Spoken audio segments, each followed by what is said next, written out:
اللهم صل على محمد وعلى آل محمد كما صليت على إبراهيم وعلى آل إبراهيم إنك حميد مجيد. اللهم بارك على محمد وعلى آل محمد كما باركت على إبراهيم وعلى آل إبراهيم إنك حميد مجيد. میرے عزیز بھائیوں اور بہنوں، کبھی سوچا ہے کہ دنیا میں سب سے عظیم نام کون سا ہے؟ کائنات کی سب سے خوبصورت ہستی کون ہے؟ جی ہاں، ہمارے پیارے نبی محمد۔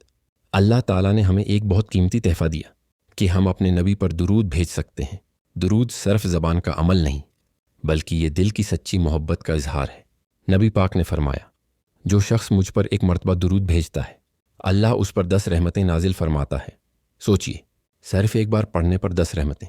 اگر ہم روزانہ پڑھیں، دن میں کئی بار پڑھیں، تو ہماری زندگی اللہ کی رحمتوں سے بھر سکتی ہے، اور قیامت کے دن سب سے قریب وہ ہوگا نبی کے جو دنیا میں ان پر سب سے زیادہ درود بھیجا کرتا تھا۔ تو آئیے آج سے ہی یہ نیت کریں کہ روزانہ درود پڑھیں گے، اپنے وقت میں، اپنی دعاؤں میں، اپنی تنہائیوں میں درود پڑھیے، اپنے نبی سے محبت کا حق ادا کیجیے، اور اللہ کی بے حساب رحمتیں سمیٹ لیجیے۔